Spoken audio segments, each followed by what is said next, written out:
Hello, c'est Guillaume, ingénieur en finance de marché. C'est l'heure de notre rendez-vous qui commence autour d'un petit café, comme d'habitude. Ici, on parle d'action tranquillement, entre nous, dans un esprit pragmatique. Voilà.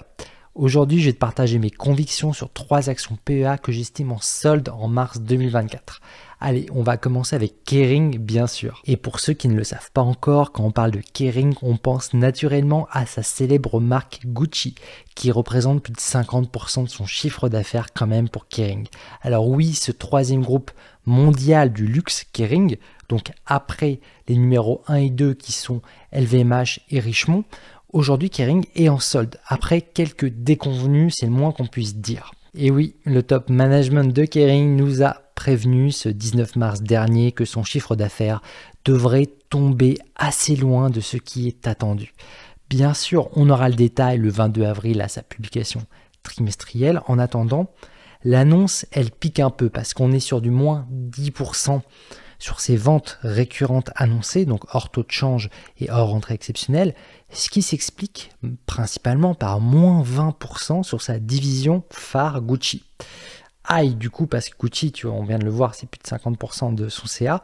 Alors, c'est une tendance qui est bien plus faible qu'annoncée en Asie-Pacifique notamment, qui était quand même au beau fixe en 2023, donc ça fait se poser des questions sur ses perspectives en 2024, et donc malgré ce début d'année du dragon en Chine, on pourrait s'attendre que ça fonctionne bien, car on a quand même eu des bons retours chez des concurrents sur des ventes en Chine. En conséquence, on observe une baisse qui s'amplifie sur le titre, avec moins 15% le jour de l'annonce sur Kering, ce qui porte l'action à moins 37% sur un an. Après, cela dit, Kering nous explique aujourd'hui que ces mauvais résultats, ils sont en partie explicables par des clients fidèles qui seraient un peu dans l'attente de nouvelles collections à venir, Sabato de Sarno notamment, donc le nouveau directeur artistique qui pourrait attirer les clients les plus exigeants. Donc ça, je pense que c'est possible, mais ça n'explique pas toute la baisse. Après, il y a quand même des points positifs, c'est que tous les voyants, ils ne sont pas au rouge non plus pour Kering. On va quand même noter une collection Ancora qui réalise des ventes en février qui montrent quand même de bons retours. On peut aussi espérer que Bottega Veneta et Yves Saint Laurent atteignent quand même leurs objectifs. Ça permettrait, si tu veux, de relever la barque au premier trimestre 2024 pour Kering avec un résultat que je vais anticiper moins mauvais qu'attendu. Donc oui, aujourd'hui, c'est sûr que quand tu as une action qui est concentrée majoritairement sur une seule de ces marques comme Gucci, ça a double tranchant. Quand ça se passe très bien, voilà, c'est top, mais quand ça se passe pas bien, c'est la double peine. C'est ça le problème ici. Donc voilà, aujourd'hui, le management, moi, quand je regarde les mesures qu'ils ont prises récemment, aujourd'hui, ils sont quand même plus sélectifs sur les points de vente Gucci. Ils reviennent en arrière sur leur politique de solde. Et pour moi, c'est 2 points en termes de stratégie long terme qui sont bons, qui sont cohérents avec ce que j'attends pour une marque de luxe. Donc aujourd'hui, c'est une stratégie dont on sait qu'elle a fonctionné pour LVMH et Hermès, pour en citer que 2. Donc ça a payé. Et moi, je pense qu'aujourd'hui, que la direction de Kering, elle est selon moi rassurante parce qu'elle est sur la bonne direction à moyen terme. Alors aujourd'hui, en termes de prix de son action, Kering s'échange à 355 € l'action. C'est un facteur de bénéfice anticipé à x14,16. Donc avec mes hypothèses, aujourd'hui, bien sûr, sur ces bénéfices en 2024. Donc aujourd'hui, moi, dans ces conditions, je vois, avec mes hypothèses que je ne te détaille pas ici, je vois quand même une bonne reprise en 2025 sur ces bénéfices. Donc moi, je pense que Gucci va quand même continuer à tirer vers le haut en 2025. Kering, ça c'est mon avis personnel, moi dans ces conditions, Kering, elle est pour moi une valeur du luxe qui offre aujourd'hui une opportunité de solde. C'est pas si commun sur les valeurs de luxe. Aujourd'hui, en anticipation, il y a un autre élément que j'ai envie de te partager, c'est aussi que Kering pourrait acheter un groupe lunetier qui s'appelle Marcolin. Et Marcolin, en fait, c'est la lunetterie italienne. C'est un segment que j'affectionne parce que en termes de rentabilité anticipée, sous certaines bien sûr hypothèses que le groupe n'est pas surpayé, ne surpayerait pas en tout cas cette acquisition, ça peut être un un facteur de croissance importante et de rentabilité importante pour Kering et de diversification. Parce qu'aujourd'hui, Yves Saint Laurent et Bottega, on sent que ça va apporter la diversification. Petit à petit, on aimerait observer que les marges aussi augmentent chez Kering et ça, c'est des points d'attention pour ces prochaines publications. En somme, aujourd'hui, mon avis, il demeure positif pour l'action Kering avec une opportunité ici pour moi en solde importante à 355 € l'action aujourd'hui. Moi, dans ces conditions, mon prix cible personnel à 6 mois pour l'action Kering, il sera à 450 €. Donc disons autour du deuxième semestre 2024. Pour moi, ça représenterait quand même un potentiel de plus de 26%, le tout avec un risque anticipé à 36%. Allez, maintenant on passe à Rémy Cointreau, le pur player du cognac. C'est les producteurs français de spiritueux haut de gamme avec ses marques mythiques Rémy Martin, Louis XIII pour en citer que deux, avec quand même 70% de son chiffre d'affaires sur le cognac, c'est pas rien, c'est pour ça qu'on dit que c'est un pure player, avec l'ambition de devenir le leader mondial des spiritueux d'exception. Donc là, je prends un petit café parce que je vais pas non plus prendre de spiritueux d'exception à cette heure-ci, parce que c'est quand même le matin au moment où je tourne la vidéo, mais voilà, c'est un business avec des barrières à l'entrée qui sont significatives et ça on aime parce que c'est pas facilement concurrençable.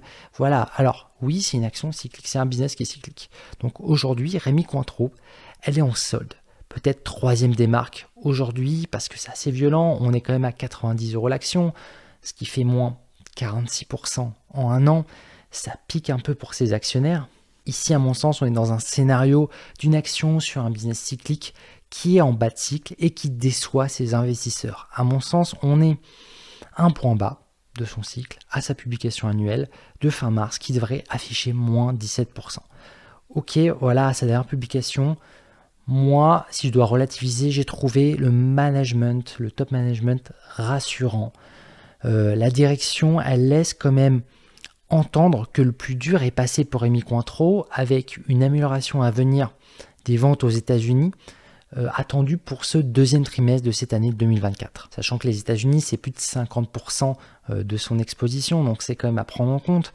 Ici, moi, mon scénario numéro 1, c'est que Rémy Cointreau est bien positionné pour se relever en vue de ce deuxième semestre 2024 qui devrait marquer, je l'espère, une reprise de son cycle sur 2025 où si l'amélioration attendue aux US se matérialise, on pourrait observer donc une croissance qui, je l'estime avec certaines hypothèses de taux d'intérêt et d'activité, autour de plus 10% en 2025 de croissance sur ses bénéfices. C'est pour ça qu'aujourd'hui, moi, je reste positif sur Rémy Cointreau. Pour moi, c'est une opportunité en solde. Aujourd'hui, à 92 € l'action, il y a un facteur de bénéfice qui est à x19 en 2023. Aujourd'hui, mon objectif pour la fin de l'année, il est autour d'un prix de 130 € l'action. Ça représente un bond de 41% de performance, hein, c'est assez significatif. Après, ce potentiel, attention, il n'est pas du tout sans risque. Celui-ci, il a augmenté. Aujourd'hui, je le mesure à plus 47%.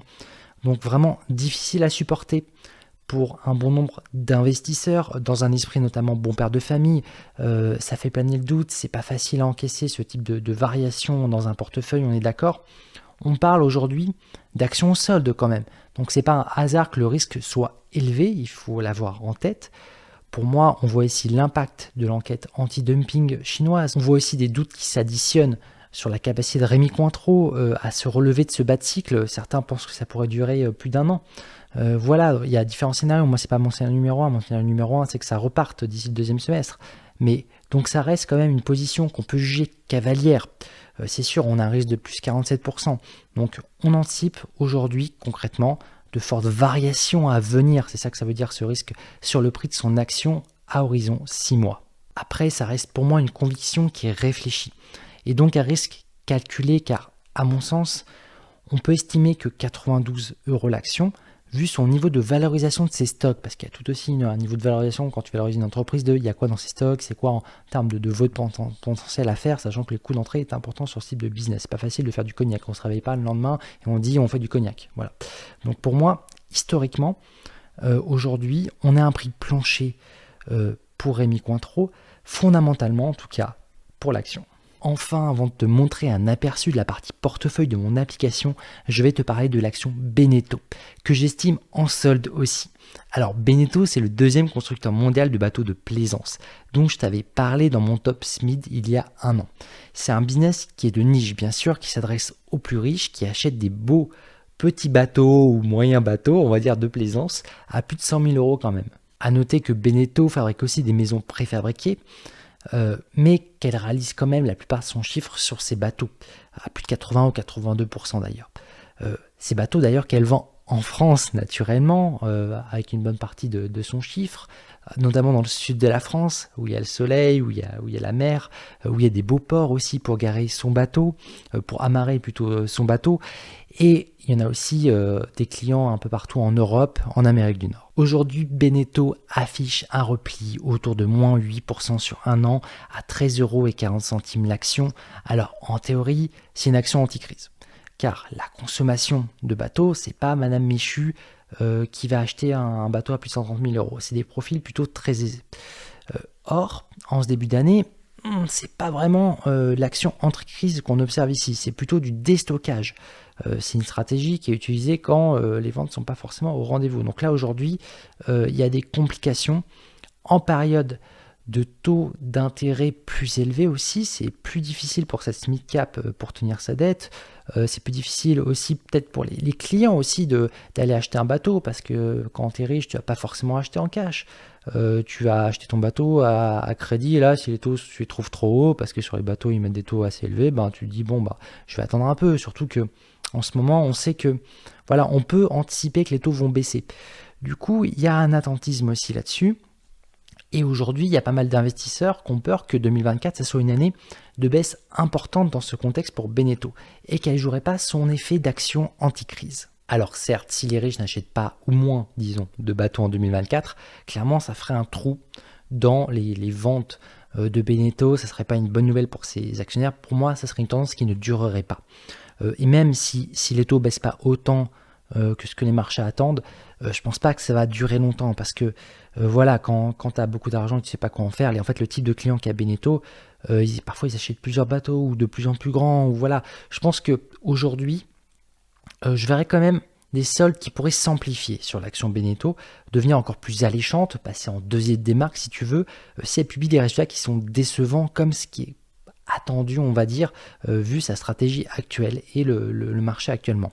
Donc potentiellement, moi je serais plus d'avis de profiter de soldes plus alléchantes encore en futur, donc on va dire courant deuxième semestre 2024, en me disant que ok, moi je m'attends à de meilleurs résultats quand les taux baisseront, ou même courant fin 2024, début 2025, je serais quand même d'avis de faire une petite tactique et de profiter de soldes futurs pour Beneteau. Donc voilà, c'est ma tactique ici, je la surveille et puis on verra bien si je charge sur Beneteau.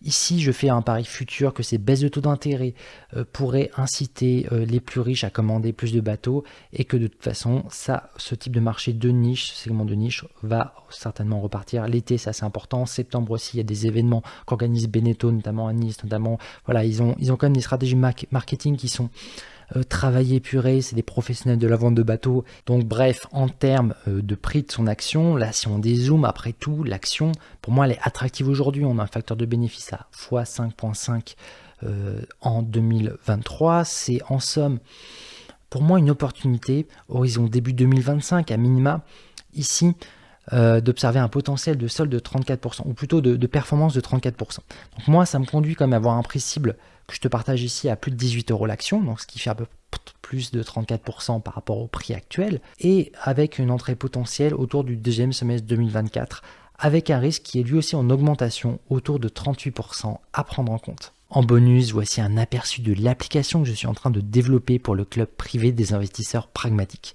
Ici, l'aperçu, il porte bien sûr sur les actions Kering, Rémy Cointreau et Beneteau, avec là un exemple en mettant ces trois actions dans un portefeuille, puis en allant voir leur partie analyse d'actions bien sûr.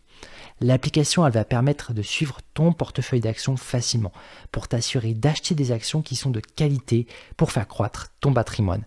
Ça sera un outil qui sera clé dans mon programme privé Investir avec pragmatisme. C'est mon offre unique, premium, qui regroupe l'accès à vie à ma formation qui va t'apprendre à te construire ta propre stratégie de croissance ou de rente ou de protection.